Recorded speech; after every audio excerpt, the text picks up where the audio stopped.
All right. Good afternoon. Thank you for coming. I'm Eugene, and I will talk about my project that I have been working on for some time. So, what is the problem? So we have these interpreters and compilers, right? So we know these methods and use them frequently. So interpretation is very so both of these methods are good in their own ways, right? So the interpreters, their main strength is that they are very close to program semantics, right? So if we are implementing a programming language, it has some rules that it is for evaluation of the language, and they are very cleanly expressed as an interpreter, right? And that means that leads to very clean code. So we can explore the interpreter, we can debug it very easily, we can test it, right? But on the other hand, it has some a downside. So by its nature, it has to wrap all of the instructions in some glue code, and that leads to the overhead, right? So how do we deal with that? We write compilers instead, and compilers are awesome. They basically operate in two stages, so they split execution into the compiler stage and the execution stage, right? So the compiler stage now takes only the source program, right? And it produces some kind of target code that takes the rest of the arguments to this program, right? And that's all good, but unfortunately, compilers are also harder to develop and maintain because they require a specific style of coding where we don't talk about the operations, we talk about ways to generate these operations, right? And also they require use of some complex libraries and programming APIs. Like, and no matter how easy a compiler infrastructure makes it to write compilers, it will always be harder than to write an interpreter, right? So we can't pick and choose different components, so different advantages of these approaches.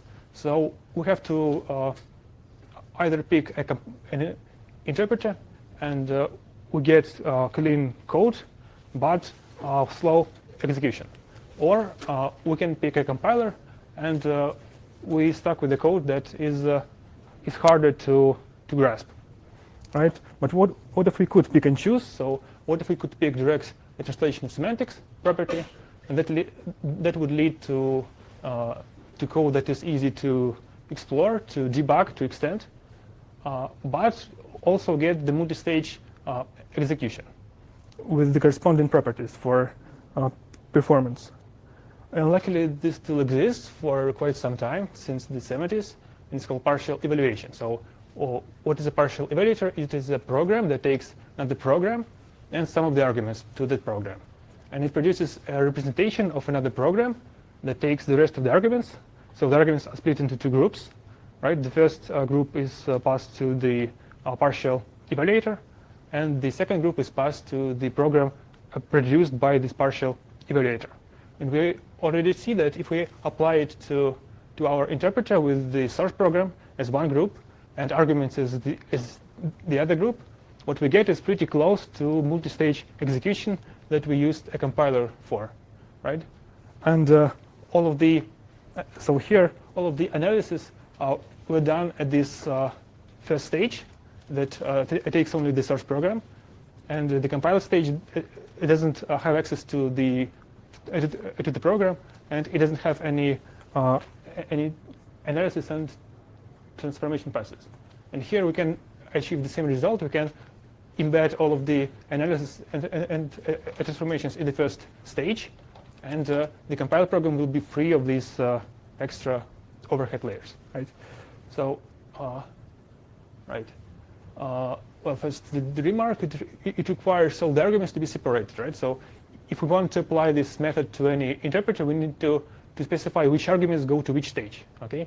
And here, we say that source program is stage 0, or static, as it's traditionally called, and arguments are in stage 1 or dynamic, right?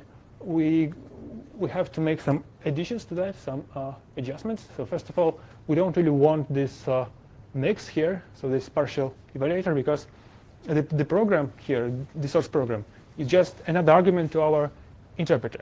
And since the main application of this is for JITs, right, the program will be bound at runtime.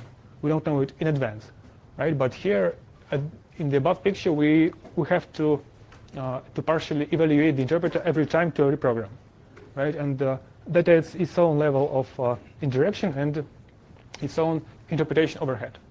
That is exactly what we want to avoid. So instead, we're going to use a specialized generator in the picture below, right? So here we have this this generator that produces a two-stage program, right?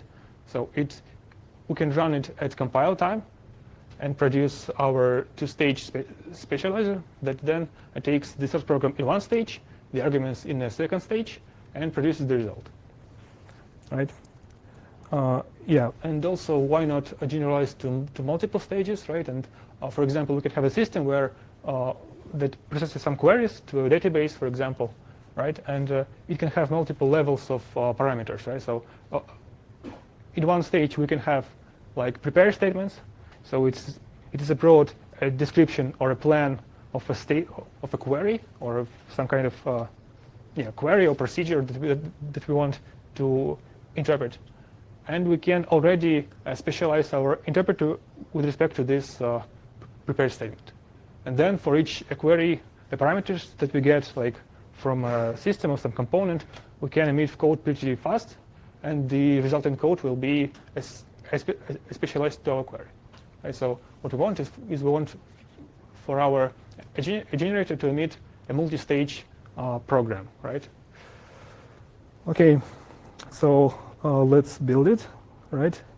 For LLVM, right? So why this is the focus of the project, right? It's kind of truncated here, but this is LLVM, right? So why LLVM? First of all, there are some existing partial evaluators for some languages like C and ML family languages, but they are all kind of forced to implement the same algorithm, essentially. All right, and what is a better place to implement this algorithm than in a language-independent optimizer, right? So let's put it there, right? And that will enable lots of languages. So with little additions to the front ends of these languages, we can take advantage of this common functionality in the optimizer. And what we get is a way to build a multi-stage generator for each of these languages. All right. So the project is an extension to LLVM, right? It has some attributes and intrinsics, and the main part is the two passes. So we have an analysis pass and a transformation pass, right? So first of all, how do we represent annotations? Well, as I said, we have to annotate the program in order to tell the system which arguments go to which stage, right? So we have to. What we want is to split a function into, like, in this case, two functions. One will take y, and the other will take x, right? So here we add some attributes to the parameters, right? So we say that x is stage 1. It goes there. The result is also stage 1, and we also have the attribute on the function itself. That may seem redundant, but it's not, because it is natural to wish for the last stage to not take any arguments at all. So, for example, we can have a function at the very last stage that doesn't take any arguments, but instead it accesses some memories, or like it may call some external functions for certain operations, right? For example, it can write to disk or like store in some memory, and like compose a string of letters or something like that. Right. What is the interface here? So the intrinsic takes a function pointer and the arguments, right? And it produces the program. And in clan, right? So there is some extension to clan. So we have this attribute on the function, declaration, and the result of this function attribute will be the body for this function. So we don't have a body in the source code, but a client will generate will generate one for us using the intrinsic. Right? And how do we use this? Well, let's say we have some interpreter in C. Right? So we wrote some interpreter for a language, or maybe it's something like an interpreter.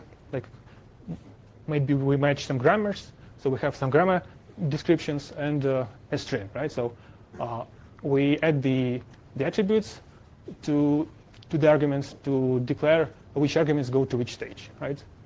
And then we add this function declaration with the mix attribute that references the function, right?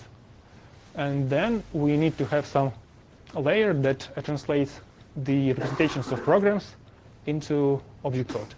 Right? So we can use org for that. And of course we can, so the function will create IR representation of a specializer in some context. And we can manipulate this context. We can create like in our application, either a single context for everything, or multiple contexts for different situations. So it's very flexible in this case. Yeah. So now we'll talk about implementation for a bit. So here we have. So what happens in Clan is that it creates this body using the intrinsic, right? Next.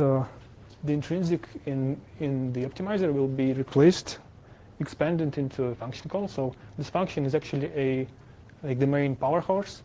So it takes the stage 0 arguments and it returns another function that takes a stage 1 arguments and so on, right? So this is actually our specializer, right? And at the high level, what we want is we want to split a function that takes arguments of various stages into a chain of functions, right? Each function will take arguments of each stage and return the representation of the next function that takes arguments of the next stage and so on, right? So we apply a certain transformation a number of times, and all this transformation does is that it peels off the arguments of the last stage.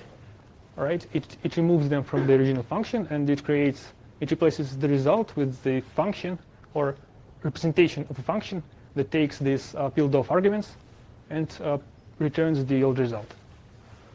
Right?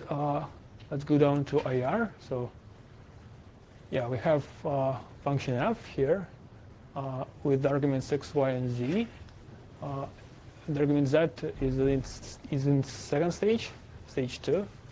Right, and after one transformation, we get this function g that doesn't have z, but instead it returns a value pointer, right, which is actually a function pointer, right? And this function g creates this new function that takes z, right? And you may also notice this context argument, which is used for accessing the current IR module context and so on. Okay. After the next step, we get this function h that takes arguments in one stage. So this is one missing argument here. It's x, right? So it doesn't have y anymore. It only has x. Okay, on the level of a basic block. So on the left, we have an example of some control flow in our source program, and on the right is the example basic block of this specializer. So in the example, we have 3 blocks, A, B, and C.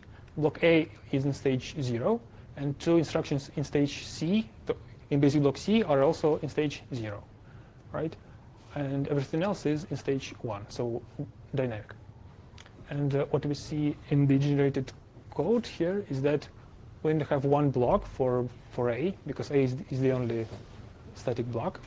And we have only 2 instructions that are copied from the source, from the original function.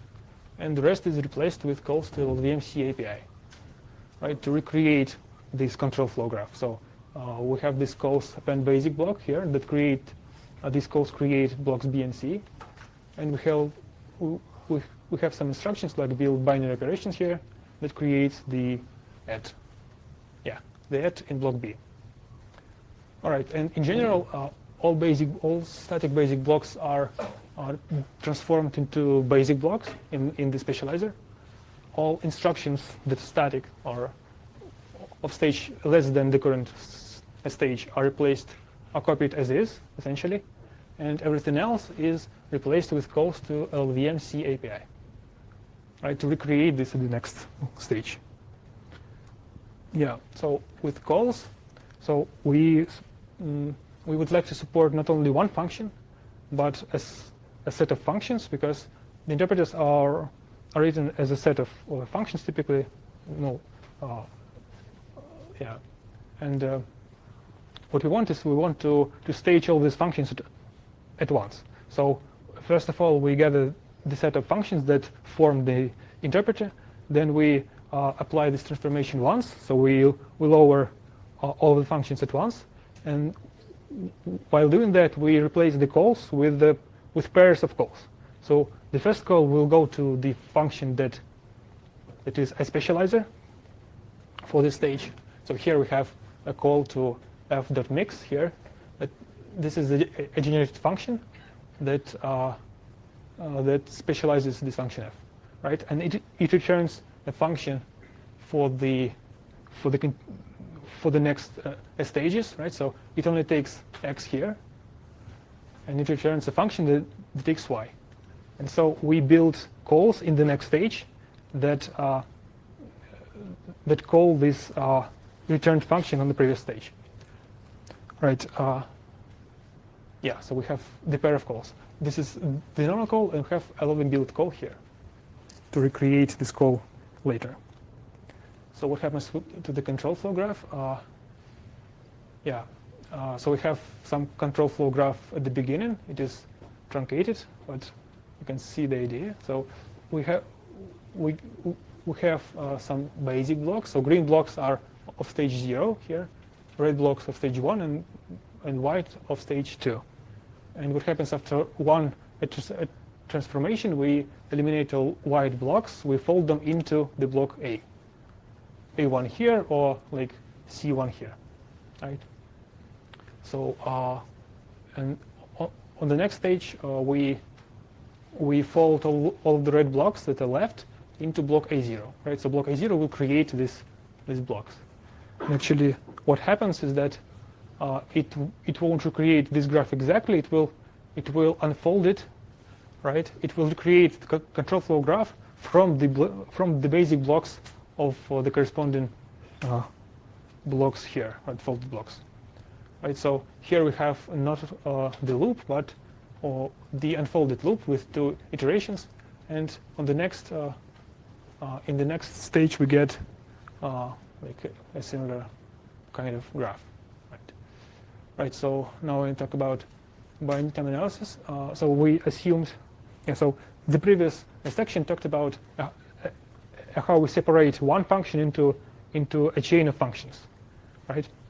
Now I'm going to talk about how do we know which instructions go into which stage, right? So how do we actually know which instruction built where, or like when, right? And so for basic blocks, right? So this analysis, it provides just that information. So it assigns an unsigned like stage number to every instruction into basic blocks, right? And the way it works is that first of all, it assigns stages to parameters. Like if parameter is declared with a stage attribute, like all parameters are, right? For this to work, it assigns that number, right? Or if we have an external call that we know nothing about, we can assign it to the last stage, right? And then it runs this minimum fixed point algorithm to propagate the stages to all of the other values in the function, right? And it can reach a contradiction, so it can learn that the annotations are inconsistent, and it will report an error. Or it can find an ambiguity in trying to resolve these errors, and it will report them. Yeah. So here's the example with optimalize. Yeah, so each instruction gets a stage, and blocks also get a stage. Yeah, and yeah, these are the rules that it tries to satisfy. I won't talk about all of them, but for example, the rule on the rightmost rule at the top says that the stage of an instruction should be the same or greater than the stage of the argument, which makes sense because the instruction that depends on the operand must be executed at least then or later, right? But I want to stop in one rule in particular, right? So this rule states that if we start from some stage number, right, and from any basic block, and we trace the branches from this block, yeah. So we should have exactly one terminator that we can reach through terminators of greater stages, so of all dynamic stages, right? Yeah. So here on the left we have an example. We have basic block A, right? And there is only one terminator that is reachable from block A on terminators of stage 1, right? So if we traverse the graph as starting from block A and going on all edges with stage 1 or greater, then we reach exactly one terminator. It's in block C. And this terminator goes right here, so it is a terminator of the specializer, right? If we had two, we couldn't build this specializer this way. Yeah, and we can prove termination. So if the resource program terminates, then the specializer also terminates.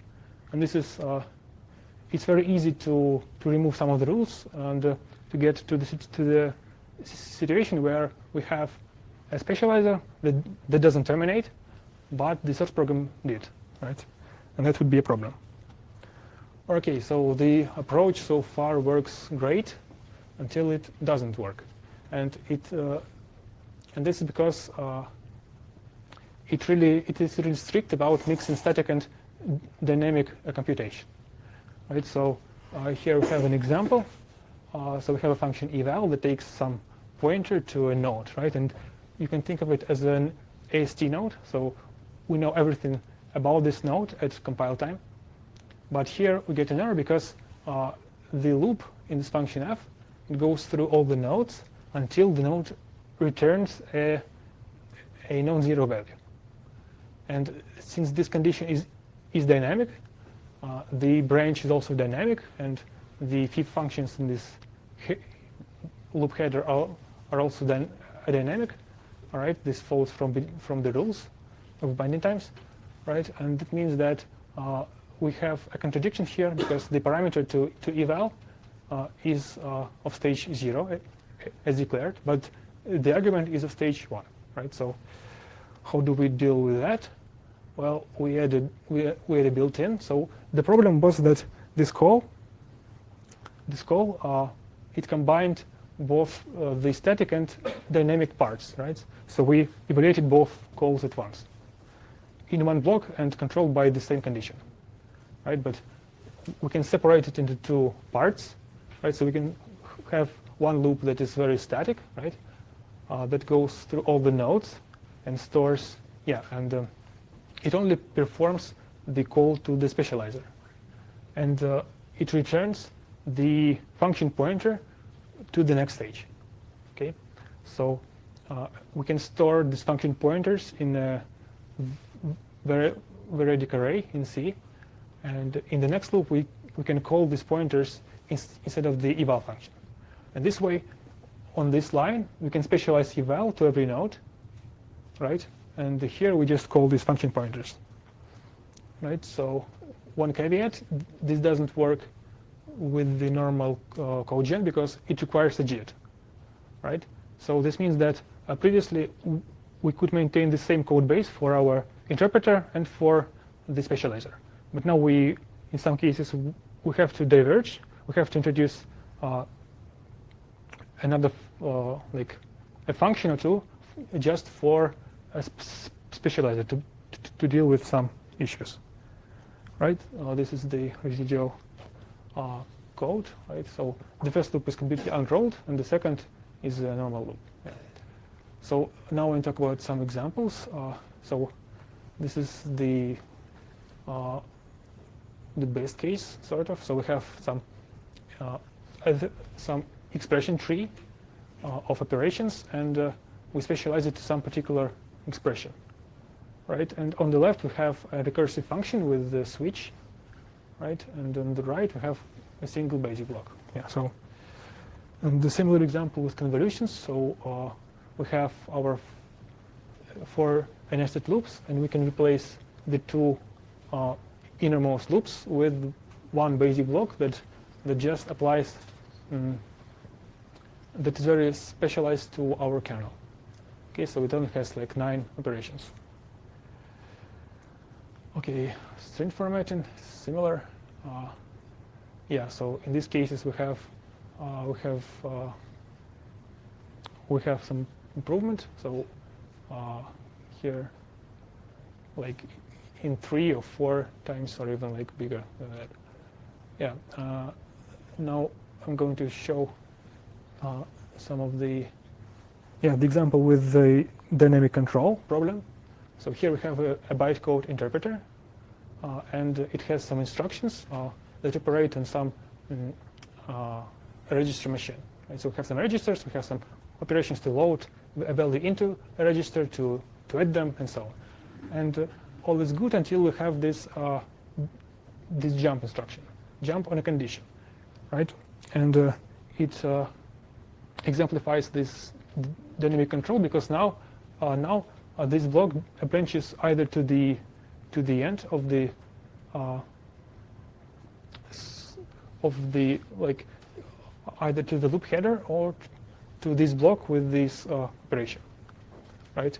And this jumps back to the header. So from this operation we kind of have two static terminators that jump to the loop header, and we can have 2 because we have to pick one to move it to the specializer, right? So what happens is that nothing here gets in the control flow optimized, right? And we get only a modest improvement, right? But let's go back. So how can we deal with that? Let's apply our built-in. Right, so first we split it into 2 functions. Right, first function just returns the offset to the next instruction, right? And we have our dynamically controlled loop here. Okay, so let's apply our trick with the built-in. Right, so we have now the array of function pointers, and we call this built-in, right? And now on this line this loop is completely unrolled, and we specialize this eval instruction with respect to every instruction in our sequence of instructions, right? And then we call our function pointers in a loop, right? So this is an improvement over the interpreter, right? But it's nothing of an improvement over the original interpreter. It is slower, right? So let's go back again, right? So here is our test program, the Fibonacci program that takes, so, and the first 4 instructions are shown on the right. So this is the specialized code to each of these 4 instructions. And we may know that each of these instructions, aside from the last one, jumps to the next, right? And this is very inefficient because each of these instructions or functions are very like small, right? But we have lots of function calls between them that are indirect, right? So let's go back. We can change our function in C. We are staying in the interpreter land, right? So everything here can be run as an interpreter, aside from the drive function. So if we specialize that, we get this basic block. which I can call the basic block because it is actually a translation of the basic block of our bytecode program. Yeah, and we got an improvement over the original. Right, so we got 36 nanoseconds in our optimized version and 87 from before. Right, this is a toy example, but it shows like some of the features and some of the features of our interpreters that we have to deal with, and what we can and how can we deal with them in this way. Okay, so these are all toy examples. I want to apply this to some kind of real program, right? Some size, right? And there's also one thing that with annotations, because we have to annotate every function that our interpreter calls and that we want to specialize, right? Instead, what if we have some inference interprocedural that we can apply to propagate these annotations across functions? Okay, and yeah, we have only one front end for C.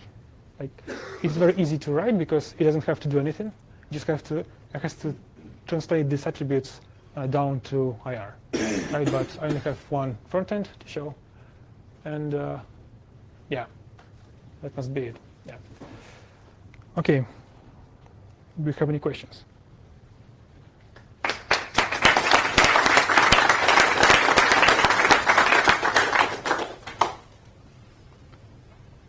Okay. Are there any bounds on the increase in code size as specializer runs?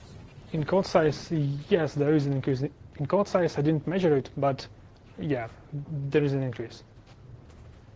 Is there anything limiting the increase? So the question is there something limiting the increase in code size?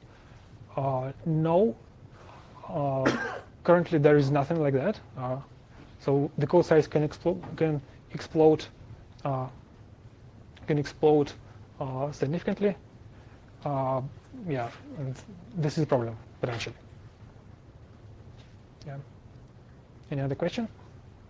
Okay. Yeah. So I have a like a Game Boy emulator and like a brainfuck interpreter, like implemented exactly like how you had in that example. So theoretically, I could use LLVM mix to specialize the interpreter and wind up with like a much more specialized block of like for the eval routine. Yeah, so the question is whether this can be applied to a brainfuck interpreter that is written in this way. Yes. Or even like a Game Boy emulator yeah. or other kind of emulators. I think so. Yes. Like, I'll be happy to help if there is anything, any problem with that. Right. I should note that this is all like a prototype, so it doesn't work like on all optimization levels and so on. So it doesn't handle like a debug info and stuff. But yeah, this is just a proof of concept of such a tool. Okay. Any other question? Okay. You did say you plan to next look at real-world examples. Yeah. What do you think is a real-world example that requires the least amount of work to go from where you are now to improve a real-world example? And what do you think the hardest real-world examples might be? Okay. The question is, what are the potential real-world examples that they can start from? And well, previously I have been working for a query compilation in databases, right? So this is kind of inspired by the domain. So I think I will start from some kind of small database engine or some query engine, and try to specialize that, right? Because they have this program that is a SQL query, and they have an interpreter that interprets this program. So it kind of a fit for this approach. Okay. So for example, I think Postgres now has some LLVM code generator bolted in. Does it make that better? Or? Well, I think it would be an alternative. I wrote that.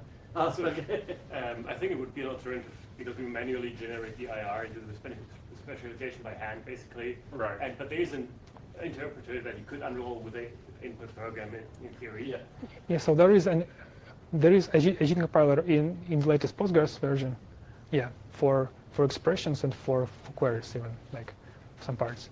And of course, this only works with compilers. So I'm sorry, with interpreters, right? So we can take the earlier interpreter that there was in Postgres, or there maybe still is, right? And we can work with that. And actually, like one of the earlier versions of this tool was specifically built for the Postgres. Yeah, but it was built differently. It wasn't it was a different tool, right? Any other question, right? You mentioned in passing termination. What are the prerequisites on the program before you're specialized to terminate? It will terminate. So the question is, what are some prerequisites or conditions on the program that are needed for termination? And the answer is, if it passes the binding time analysis without errors, right? So then it will terminate, right? Because the analysis, it enforces a set of rules, right? And the termination is a condition on these rules, right? So as long as these rules hold true, then the specializer will terminate, right? But it is very possible to write annotations in such a way that they are inconsistent, right? So we can pass a dynamic argument to a function that takes an argument in an earlier stage, right? So it is possible to write this code, but it won't pass the checks in the analysis, right? And as soon as it passes, it will terminate then after that. Okay, any other question?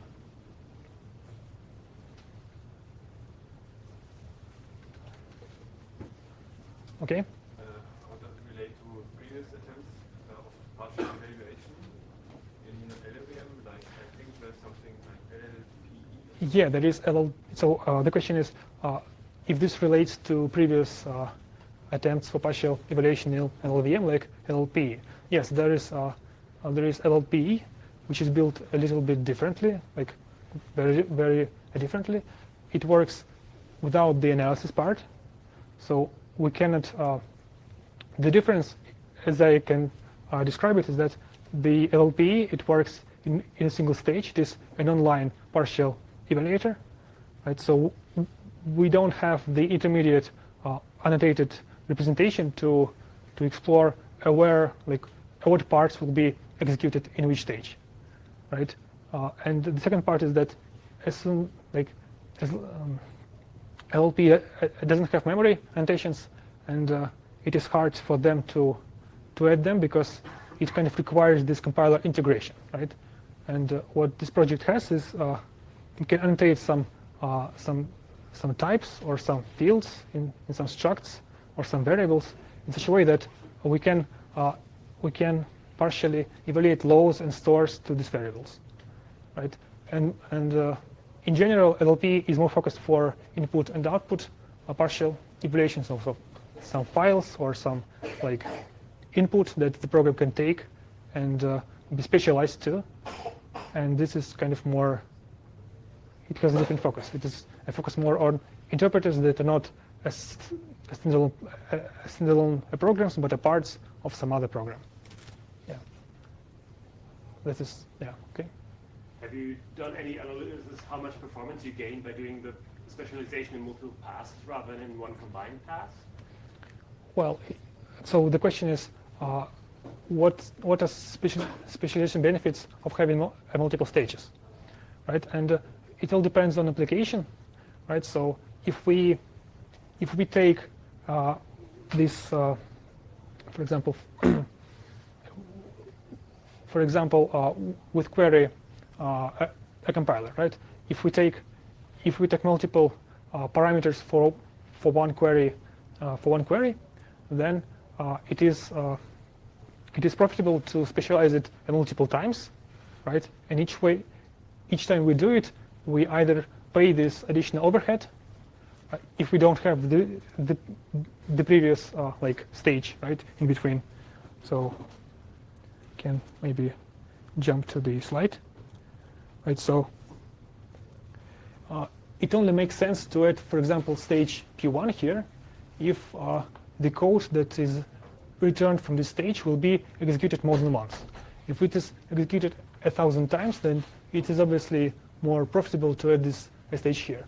And likewise, for stage P0, it is only profitable to add this stage if this stage will be executed like many times, right? So with query processing, we can have like one query that is parameterized multiple times in some session or like some execution session, and then each query will then take multiple parameters from the database, and so it has this kind of structure. Right? It all depends on application. In some applications, it doesn't make sense to split the stages because like they are not split in real life. Like you have one block of arguments that you pass at one point in time. Yeah. Time's up, but if there are small questions to the speaker, I'm sure you can find him afterwards. Okay. Thank you very much. Thank you.